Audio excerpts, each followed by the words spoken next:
Welcome. I'm Dr. Brian. And I'm Mary Claire. And today we're going on a quest for truth about the Michigan sign stealing scandal. So the University of Michigan dominated college football in 2023, but behind the wins was a covert system to steal signals. And now everyone's asking, how much did the coaches know? Today on Truth Quest, we dig into deception in college football and what mobile lie detection could have revealed before it blew up. And this is pretty timely because all of this is going to be coming from the NCAA in terms of what they're going to decide this year. Game on. Yeah, this is and Brian and I, in full transparency, are both huge college football fans. And in full transparency, I'm not a Michigan fan. However, Neither am I. I am a believer in truth. I am too. We'll agree on that. So on the surface, as Brian said, they were having a dream season, right? So we're going to give some quick background and then dive into really pulling this apart. So as we mentioned, Michigan was having a dream season. They were undefeated, clinching national title, looked unstoppable, and then a different narrative started to unfold off the field. There were tips, anonymous tips. There was video footage. There was some secret sideline surveillance, and a man named Connor Stallions was allegedly at the center of a very high-tech scheme to steal play signals from opposing teams. And I think we've all seen the video footage at this point. Right. So this wasn't just a violation of NCAA rules, and we'll get into what particular rule here in a minute. But it just raised questions about the integrity of the game. And for somebody, I'll speak for myself and Brian, for years, I think as growing up, college football and college sports in general, I definitely romanticized them, but there was something very pure about this. And this was just yet another incident of, at the end of the day, how pure is it these days? So today on Truth Quest, as Brian mentioned, we're going to ask, what if lie detection had been used in the investigation, or even earlier, prior to the investigation? What if coaches had been tested when the first signs of deception emerged? At the end of the day, whether it's Wall Street, which we've talked about before, or now the 50-yard line, so to speak, when trust breaks down, there's strategy involved, there are people involved.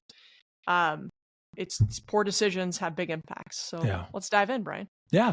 Well, we got to start with what is the bylaw that was broken. And this is kind of interesting because it's the NCAA bylaw 11.6.1 to get technical. And what it says is that off-campus in-person scouting of opponents in the same season is prohibited. Now, you might be like, really? You can't go watch a team? Well, you can watch tape, and by the way, sign stealing is not even illegal if you get it from the tape. And this is why all of these teams, if you look on the sidelines, they're showing all these pictures of palm trees and Mrs. Pac-Man and all kinds of other funny things that are signals and signs.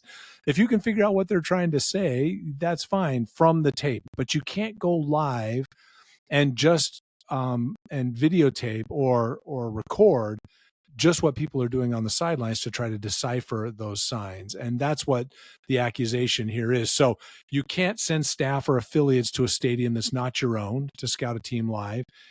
In person means you can't show up physically. Again, you can watch tape, but you can't be there live.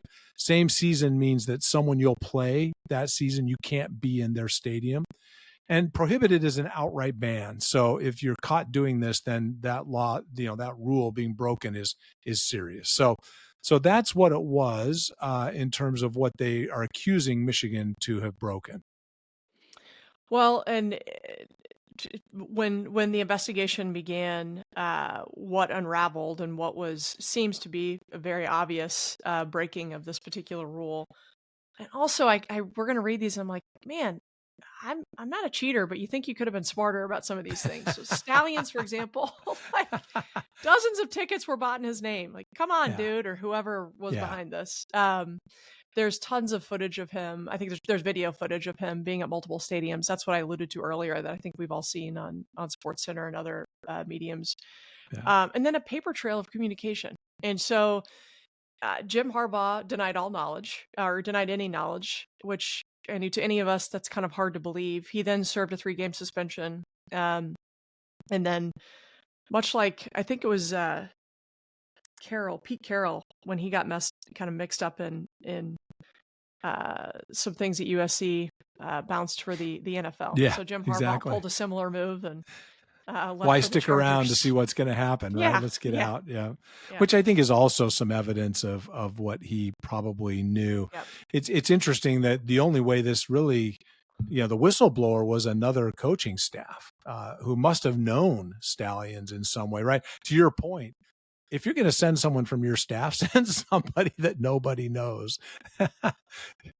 Or alumni. I don't know. I'm not going to sit here and tell people how to cheat, but like, Yeah, why send somebody from a staff and then put it in their name? So yeah, anyway, whatever.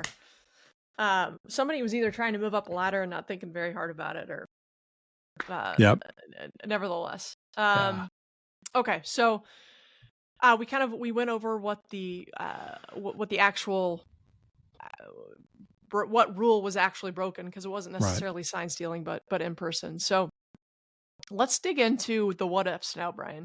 yeah. Okay, So what if iCano had been used, or what if some form of mobile lie detection had been used? So there's all sorts of what ifs here in terms of when it could be used and who it could have been used with. Of course, I'd love to use it on Jim Harbaugh, and see yeah, everybody wants to know, what did he really know? Because it's so yeah, hard to believe that he didn't know. If you're yeah. running a, if you're an effective leader, which he claims to be, you know what's going on in your staff.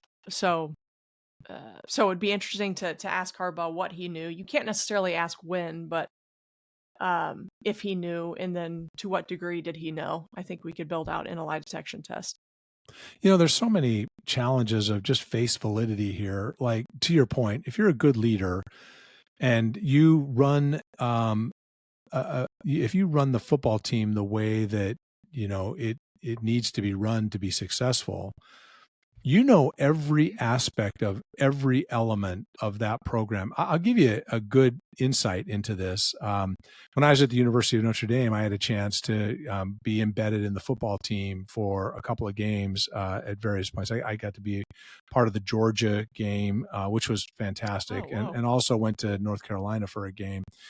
Though the thing that really hit me as an outsider, and I'm not real, I wasn't really that embedded. I just got to go along with the team, but they handed out a schedule on the game week as it was coming into that, and they had mapped out every 2-minute interval. Yep. So they knew what players were doing every 2 minutes. From eating, sleeping, dressing, preparing, walkthroughs, getting on the bus, getting off the bus, getting into the other stadium, understanding what was happening with that stadium, when they were going to do their practices, getting ready for the game, meals. It was unbelievably detailed. And then you say, well, I had no idea that this guy was off doing that. Just doesn't ring true, right, at all. So again, I think absolutely we'd love to put a lie detection test together that says, what did you know?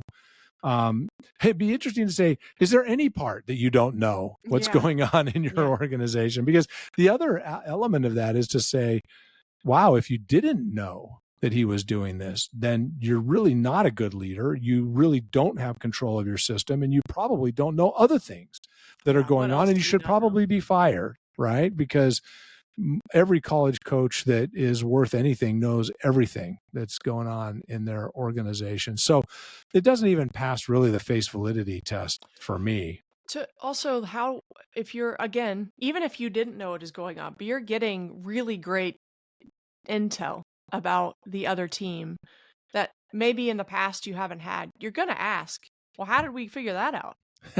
Right. Or how do we know that? I would. Yeah. I'm incredibly curious, but I presume he is as well. So anyway, it feels like on face value, how would you not start to question at a certain point how we have a certain amount of information that you had to have had information you didn't have in the past? Well, yeah, I guess you don't have to. If to do what they did, it's probable they could have done what they did without the information that they had. So I can't say you're going to perform any differently, but nevertheless, you're getting information that you have in the past. You're bound to ask, well, how and why. It's unfortunate too, because when these things happen on the kind of season that they had, you can't help but ask, I know. is this the reason, or is this one of the reasons? Now, certainly it's not the only reason, but you could argue that, any little advantage in college football makes a huge difference. This is the margins of error are very small, right? And the differences are very, very small. So this is something that I think casts a shadow over what Michigan was able to accomplish, and certainly they didn't repeat that. Ryan, let's talk a little bit more about the investigation. We know that Jim Harbaugh served a 3-game suspension, but that was actually coming from the Big Ten Conference, not the NCAA overall. Right. The NCAA launched their own launched an investigation in October 2023. And you said the results of that, if you will, are going to come out here in the coming year. Right. So if I'm the NCAA, and we've talked about figuring out how to work with the NCAA, and for whether it's for drug use or other infractions, any of these, right? You could test for any one of these. I mean, the investigation is interesting because, you've got Connor Stallions in the other stadiums. The coaches took video of him there, so they have video evidence. Video of him taking video. That's exactly right. Not just being there. Not just being there, but him taking video. That's right. And then a paper trail that follows up there using Venmo and other things like that the investigation has gotten into that suggests that, yes, he paid for the tickets. He showed up. He was video filming. And so the evidence against Connor Stallions is pretty overwhelming. But then the interesting part is that then he says Harbaugh knew nothing about it. That's really the key point in this, because there's no lie detection around Connor. He's admitted, or at least the evidence has been so strong that he's been caught in the lie. But the real question is, what did Harbaugh know? Now, it's interesting, and we can get into people's psyche on this as well. But so, if Harbaugh leaves, that in some sense isn't, maybe some sort of indication that he was guilty. He didn't want to stick around and see what's going to happen, because, as the investigation concludes now, it could be that they penalize Michigan in a serious way. Maybe they void a win. Maybe they void the national championship. I mean, that's the most severe of the outcomes. Sharon who is the coach now, might also be fined or sanctioned in some way. So things can still come down and can still happen based on this outcome. And I think that's where Harbaugh's like, I'm out. Let's go do something else. So the real question there is, okay, well, what did you know, Harbaugh, if anything? And when did you know it? And then maybe to your earlier point, how was it used? Where did you use the sign stealing? And if you could find that out in the investigation. If you think about this, if I'm the NCAA and I'm trying to decide whether to void the national championship, one of the things I might want to know is for what games was the information used? Yeah. And how? And that might be something that a lie detection test would be very interesting. Did you use it for any games? And if so, how and where, so that you could understand kind of what was the degree to which the information was used to sway the results. Where my head's going to is, these signs. Well, I don't know if the signs change every game or not. At this point, I feel like it becomes more and more complicated every game. God bless the players, Right. learning new signs and signals all the time. But the supporting staff, I think, to get to whether Harbaugh knew or not, who of the supporting staff knew? They've never named, well, or even from alumni to I don't know who the athletic director was or is, if it's the same person at the time, but yeah, who knew what in the institution that allowed this to go on? So we talk about this with everyone. It's the layers. Yeah. Not only the leader, man or woman, but who among the staff, and who drove I don't think this was Connor Stallion's idea, I presume. Yeah, that's the thing. Where, in what organization does your frontline person take it upon themselves to do something like this? I mean, think about this for a second. Let's say that he's out in the stadiums taking video of other teams, and he's acquiring all these signs, and he's figuring this stuff out. Then what? He's got to tell somebody, right? Now, it's interesting because Sharon Moore, who's the head coach now, is accused of deleting texts with Connor Stallions. And Harbaugh obviously denies knowing anything, but just play this out. So Connor comes back from the game. He's like, hey, I figured out the signs of this team that we're going to be playing against. Here they are. Let's use them. And to your point, nobody says, where did you get those? Yeah. How did you figure this out? And what does Connor say? Well, I watched tape. What tape? Right? Because that's probably very unlikely. So there's, if you're not asking those questions, then again, you're a bad head coach. So it seems very unlikely that either Sharon Moore or Harbaugh didn't know something about what was going on here, and maybe they're like, look, I'm going to deny everything, but you keep doing what you're doing. But then Stallions becomes the fall guy. He leaves. He says that Harbaugh didn't know anything about it. Maybe he's protecting him. Maybe not. I don't know. But at the same time, it cost him his job. It didn't cost anybody else their job, at least yet. This is this human thing again we've come back to before of, God, how tempting is it? I don't care how good of a person you are. If you have this, actually, no, if I had that information, I knew it was wrong. The implications of this are, we get back to brand. We talked about this with Boeing. Like, it's then getting to this point where this could have been okay, or we'll figure out a way around it, and we're going to use it. Then what other ways have they violated NCAA rules because they knew that we don't they know couldn't about? get around Right? it? Yeah, exactly. That other teams potentially could be doing, because unless you have a clear culture of integrity, then it becomes real gray real quick. And if they're doing it, well, then we should do it too. And then it does become okay to do these things. So yeah, this is classic too, from an ethics standpoint and even from a culture standpoint. So if you think about, all right, so first, did it impact any of the outcomes? We don't know, but certainly Michigan's defense surges, post 2021. Their defense is not that great in 2021.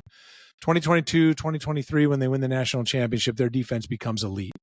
So is correlation causation? No, but at the same time, it's suspect, right? You look at that and you're like, I'm just not really sure whether, I believe that this had no impact. But then you think about, what did the university do in response? Well, so it imposes this 3-game penalty on Harbaugh, and then it submits a 137-page defense arguing that the impact was minor, and that they're going to vow to fight the NCAA allegations, whatever those are, when they come down mid-2025, which is really due right about now. It's going to be interesting. It's going to come out here very soon to find out what those penalties are going to be. But it's interesting that, to your point, it's not like, well, we humbly submit that we were wrong and we'll fix it and change. It's more of a, hey, it wasn't a big deal. It didn't really matter that much. We're going to fight anything that happens. It just kind of creates, I think, a culture of deception. Yeah, and I think about, let's take let's BYU, well-respected institution, stands for strong values. Or you take Notre Dame too. They have raised their hand and turned in. I don't actually know if BYU's ever had to do this, but Notre Dame has raised their hand and turned in, hey, we identified this, we found this. At this point, I couldn't even tell you what those things were, but it did not for me. And now I'm admittedly a fan, but I didn't necessarily impact the brand. So there is this interesting, like, what does the university or the team brand stand for? Then what people do you draw to that? And then how does that impact the decisions and what's okay within an organization, such that you put yourself in this situation where little choices turn into big choices, turn into big consequences. And then we talked about this before too, of like, well, if there is the opportunity for lie detection to be a part of the culture at the NCAA level, and it's as accurate as something as I can know, ideally that would deter any poor behavior, even despite what a university's brand stands for. So, because again, we have no idea what other sort of things are happening around universities. I don't care what university you are, that are skirting the line on some of these rules. No, I totally agree. It's also interesting to ask why we didn't see it sooner. I mean, or why we don't see these things more quickly. And certainly in college athletics in general, I mean, the money is so big right now. And, when you win a national championship, the return to the university is huge. So there's a very high incentive to protect your winners, right? When you're having a 13-0 season, no one wants to believe that there's anything that's flawed in there. And so, and then I think there's also this whole idea where the coach, these major football college coaches who become demigods in themselves on these campuses. Nobody wants to think that they're, doing anything wrong, especially if they're bringing championships. Yeah. But that's where deception flourishes. If silence, success, people don't want to look too closely. You could imagine an administration and an athletics director who's like, oh, I don't even want to look at this. I don't want to go down this path. I don't want to see what's there. Well, that happened at Michigan State. Yeah. So I think what gets interesting systemically is where could this highly mobile, convenient technology be used, whether it was with Michigan staff, whether internal investigations. I'm assuming Michigan had to have put together an internal investigation if they put together a 137-page document saying there had very little impact, right?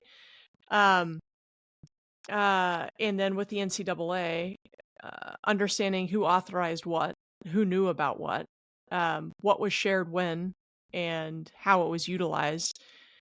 I mean, there are so many different tests that could have been run depending on the individual to give.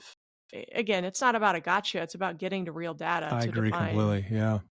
Define truth. What is truth? Yep. And the NCAA is in a really tough spot right now. I am sure Michigan is not the only team to have ever done that. And Michigan knows they're not the only team to have ever done that. They got caught, though. Mm-hmm. And how do we deter, again, what systems and technology and tools do we have in place to encourage individuals and teams and organizations to stay on the right path? Again, this, I feel like, could be a highly effective tool. Agreed. When used appropriately. So, yeah. And that's the key, right? Applying these at the right points in the right time, both knowing that it can be applied is a big enough deterrent in many cases. You and I both know oftentimes someone will threaten to have a person who they believe is lying take a lie detection test from us. And because of its accuracy, the person just confesses at that point in time. Yep. It's a huge deterrent. If I know that it will be used and I know that it's effective, then that's going to be a deterrent to doing something that I shouldn't be doing. So I think that the opportunity there in order to put these things in place. I mean, look, you can always change the rules like, hey, let's use headsets instead of signs, and that solves that problem, but it just introduces a new problem. I mean, ultimately the ability to determine when somebody is telling the truth is always going to be relevant. It's always going to be important. Well, especially in these high stakes sort of investigations, as I just said, NCAA it's going to be interesting to see what they put out because it sends a signal. Yeah. And I hope it's grounded. I'm sure they're doing their best to ground it in the truth. I'm not implying they wouldn't do that by any means. But man, if they only knew of a technology called I Can Know. That's right. That's exactly right. Well, let's wrap this up. Game on. All right. So in terms of where we are, Brian mentioned, so Connor Stallions left the program. Harbaugh moved on, just like Pete Carroll did. I mentioned I'm not a fan of Pete Carroll. But again, these questions linger. Who knew what when, and how did it impact the outcomes? And as Brian said, we're going to, I think very soon here, potentially within weeks here, what's come out of the NCAA's investigation. So again, with I Can Know and what we talk about in all these episodes, deception doesn't live in the shadows, right? There's culture involved, and if we can have technology like I Can Know to create the right culture and the right incentives to make the right decisions, all the better. So Brian, why don't you take us out? Yeah. Thanks, Mary Claire. This was fantastic. It's always awesome to kind of dive into these and do a little unpacking, find out what we knew when, and see where a little bit of lie detection would have been helpful. So thanks for your research on this, and really enjoyed trying to get to the bottom of this scandal. We'll see what happens here in the next few weeks. That's right. All right. And thanks to all of you, our listeners. If you enjoyed the podcast, please like and follow us wherever you get your podcasts. And until next time, we hope your quest for truth is successful.